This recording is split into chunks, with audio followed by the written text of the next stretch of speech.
Welcome back to the Livin La Vida Low-Carb show with Jimmy Moore. And today, guys, I have been trying to get this guy for a long time. He is here today. You know him as Durianrider, Harley Johnstone. A lot of people know about his website, 30bananasaday.com.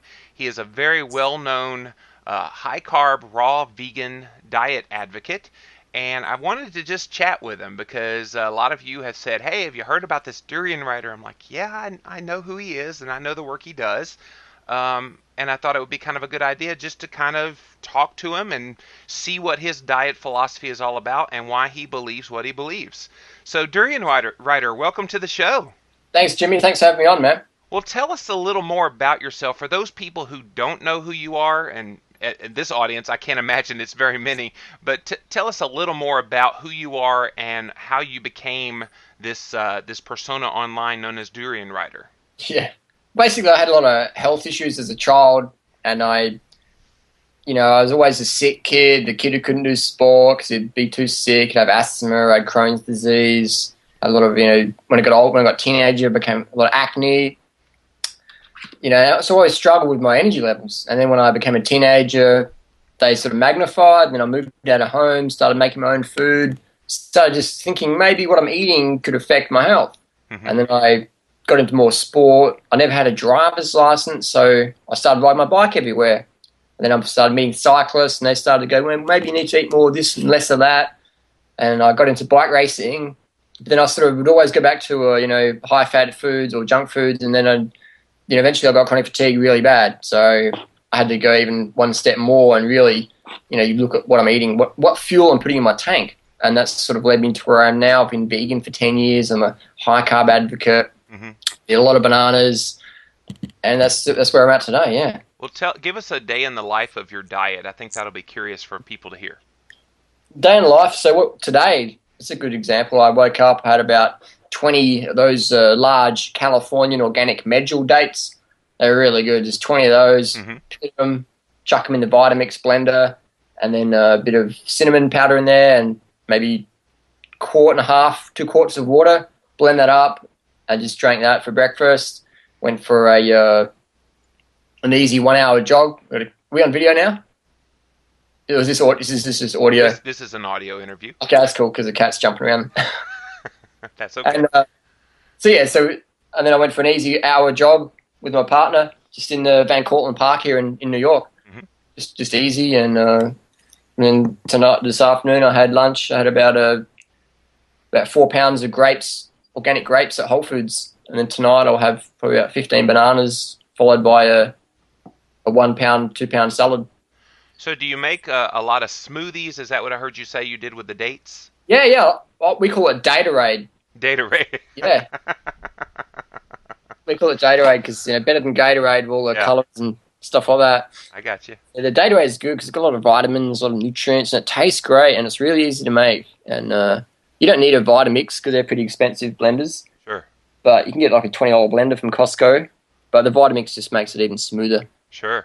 So yeah, smoothies are good because if you're like working in an office setting, you can just have a big, gallon glass bottle or half-gallon bottle and just sort of have it under your desk and just sip it while you're working. So, you can make that in the morning and it takes 5 minutes to make, take it to work. You're good to go. And you get, you can put 4,000 calories in a half-gallon jug and just shake it and sip it when you're ready. Now, we're going to qualify those calories that you consume because you're a pretty high-level athlete with all your bicycling. Yeah, I'm a high level and I'm really fit, but my volume isn't very high level. Like someone asked me the other day, I said, Harley, I don't believe you. I want to know exactly how many kilometers you ride and run per day. So it's okay. So kilometer-wise, I'm doing about 40 kilometers a day on average, which is about, 25 miles, 24 miles. Mm-hmm. I'm averaging about 1.7 miles jogging a day. So that's probably about 70 minutes of exercise a day, which is, I've caught the subway today for about 2 hours. Right. So it's, I spend more time on the subway than I do exercising. And if I have to miss a day of exercise, it's no problem. It's not I must exercise every day, but right. I walk upstairs every day. I end up doing something every day on average. Well, some would say 70 minutes of exercise a day, 25 miles of riding a bike is Yeah. pretty abnormal. That's pretty on the high end, the high percentile as Yep. far as exercise goes. Yep. Yep. I mean that. Yeah, I can understand that. But if I I've been a personal trainer for the last since 1999, so almost 12 years now, Hmm. and that's a volume of training I could get anybody and put it on, and they could do that. You know, I could maybe put them on 3/4 of that volume of training. Could put them maybe 40 minutes a day of easy cardio. Hmm. You know, and if they're really, really, really sedentary and really never exercise, I could put them on, I could start them on 10 minutes a day of cardio and just build it up over the years. Yeah. And then eventually, 4 or 5 years' time, they'll be, super fit So without really going crazy on the exercise. so how important is cardio compared to say weightlifting? Well, I think they're both very important, depending on what sport you're doing. I mean, I do cycling and running, so it's all about being lightweight. Right. That's why I eat a lot of carbs, is to stay light. But if you're doing bodybuilding, then you're going to need to cut the cardio back, because the cardio just shreds it. You get too light. That's why you don't see sumo wrestlers running marathons or doing bike races, or you don't see bodybuilders doing marathons or bodybuilders doing bike races. So cardio is better if you want to be leaner, and if you want to be bigger, like stronger, then obviously it's about doing powerlifting, heavy weights, things like that. And I've got a few vegan bodybuilder friends of mine, Yeah. and they eat pretty similar, but they won't go training with me on the bike, because it's a catabolic. In a sport, we have catabolic and anabolic. Anabolic means building, and catabolic means debuilding, Right. sort of thing. So cardio exercise is very catabolic to the body. It just sort of strips you down. That's why you watch a marathon, and the first 100 people are very slim, and then you might see a few struggles at the end, a bit bigger. Yeah. But if those struggles stick at it long enough, then they'll be just, they look like a marathoner. So Now, it's, yeah. now you made a statement just a moment ago, and I know you kind of snuck it in on me, and I'm going to come back to it here. That you eat a lot of carbs to stay light. But Yeah. I'm sure even you will acknowledge that there are some people who, when they eat a lot of carbs, they actually gain weight. Why do you think this happens? Yeah, I mean, because their definition of carbs is donuts or pastry or meat lovers pizza or, cheese and chips and deep fried carbohydrate foods. My definition of carbs, this is a good question, Jimmy. My definition of carbs is like fruits and vegetables and, Hmm. say, whole grains, the rice. Even though I'm not a rice eater myself, I do promote rice. I just prefer fruit, because I find fruit works better for my digestion, having a history of Crohn's disease. So I'm a big fruit eater. But I mean, I've got friends, and they say, "Oh, but carbs make me fat." And I'm like, "Okay, let's go back to your house," or maybe we're at their house. And I say, well, let's open the fridge, and I said, "You show me what carbohydrate foods you think are making you fat." And they pull out the chocolate, they pull out the donuts, they pull out their ice cream, they pull out the meat lovers pizza, and I'll say, "Well, do you realize these carbohydrate foods are 50% calories coming from fat?" They're like, "Oh, I didn't know that." And I'm like, "Yeah." And I said, "Well, how about you have a vegetarian cheese-free pizza?" They're like, "Oh, that would taste disgusting." And I'm like, "Yeah, exactly. That's why you don't eat it, because if you did eat vegetarian cheeseless pizza, you wouldn't be as big as you are." And once you give them a vegan pizza, they're like, "Wow, this is pretty good." Or once you give them some good fruit or a good fruit smoothie, they're like, "Wow, this is pretty good." So low fat can actually be tasty, and it's a paradigm shift. Yeah. Hmm. But I mean, a lot of people, it's hard to handle. But I've never ever seen someone get big or maintain a big weight, on fruits or steamed rice and vegetables. I mean, you go to like a fast food chain, and like everyone says, "I love my meat," and I'm like, "Yeah, I can tell you love your meat," and that's why you've got where you're at. And so I've never seen, I mean, what's the stereotype of a vegan? Someone who eats rice, lentils, fruits, vegetables, and they're really skinny. Well, and there are plenty of skinny people that eat the opposite of raw vegan. Um, Definitely. and so, why do you think that there are differences in people who do your version of eating versus more of a paleo, low carb type of eating? Why are there success stories on both sides? I don't know any success stories on the other side, like in the athlete world. I'm talking anyway. So Right?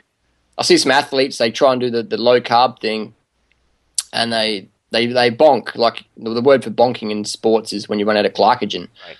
So in cycling, it's called bonking. In running, it's called hitting the wall. And it's when you go into ketosis, and you just got no energy. Your legs turn to jelly. You get all confused in your head. You get depressed. So I've never seen any success stories on paleo athletes. Well, perhaps in the short term you bonk, but once you become keto adapted, Yeah, then you don't have that issue. yeah. I mean, I've heard that, and I've never seen it. I've heard that theory definitely. I'm curious. I've put it out there a few times for any paleo athlete to come train with us Mhm. and show me how it works. But no one's ever taken me up on the offer. And I'm not to be cheeky or real. I'm genuinely like interested. I love to see someone do this because I'm purely curious. Because I love learning how the body works and things like that. Mhm. I've just never seen. Even Mark Sisson, he says that if you want to do cardio on this lifestyle on his low carb lifestyle, he says it's just not possible. You can't maintain it. And he says if you want to do cardio, you have to get back on the carbs. And I thought, Mark Sisson, he's a pretty clued up guy, and if he says that, then I don't Well, know. and Mark, I respect his work, but he's certainly not a researcher. There are researchers out there, people like Dr. Stephen Finney, who's been on this show before, who's actually done research, looking at this whole keto adaptation thing specifically for athletes. Him and Jeff Follick at UConn. I mean, there are certainly people out there that are looking at this very closely and showing that yes, it is indeed possible. I bet you'll have some people that will contact you after this interview Yeah, that might I take hope you up so. on that. Yeah, my email is vegan bobster. That's VEGAN BOBSTER at gmail.com. And anyone's welcome to email me anytime. That's my private email, and I'll put it out there. Well, I certainly highly recommend that people do contact you. Yeah. And Harley, I got to tell you, you're not as much of a prick as you seem to be, and I mean that with all due respect, as you Yeah, seem to sure. be on your videos and in the vitriol that you sometimes put on your blog. A lot of people are turned off by that, and I know you've told me, that's kind of a shtick. You're trying to get people interested in what you're having to say, and there's Oh, nothing yeah. more boring than it being just boring. You want it to be controversial just for controversial sake. So, is there any pretense to what you're doing, or is this just a shtick that you feel like works for you? What does pretense mean? Well, just basically, do you really believe everything that you're saying and the tone that you're saying it in? I think that kind of turns some people off that you would otherwise perhaps, have listened to your point of view. Like today, you're being very reasonable. People Yeah, will be able to hear you in a calm, clear manner, yeah. but they don't always get that when they watch you on your YouTube videos or read your blog post about people that are on paleo low carb. Oh, definitely. Yeah. I mean, like, when I'm one-on-one with people, this is who I really am. But when it comes to YouTube or my blog, I like to, put it out there. And, Yeah. I mean, if people ask me the question, sort of, when you're having a monologue like a YouTube or a blog, I find it's good to have a bit of controversy, ask some questions, put it out there. And because there's people out there blogging, and if you want to have your thing stand out, you got to, in my opinion, be entertaining. Because we're in this world of click, click, click, click, click, next Yeah. channel, boring, whatever. And if you can create a bit of controversy, ruffle a few feathers, and not, still, share your truth without, Yeah. making anything up, and share your opinions, share your experiences, and yeah, that's my style. But can't you do that without going to personal attacks against specific people? I mean, I've kind of seen that, and you've even come after me a little bit, Yeah, and that's fine. I'm a big boy. I can handle it. But yeah, yeah, I just think that that's kind of tacky. When you have a point of view, why not just present your point of view and let people decide for themselves whether they think that you're full of BS or whether you yep, have yep. the next greatest weight loss or health thing for them.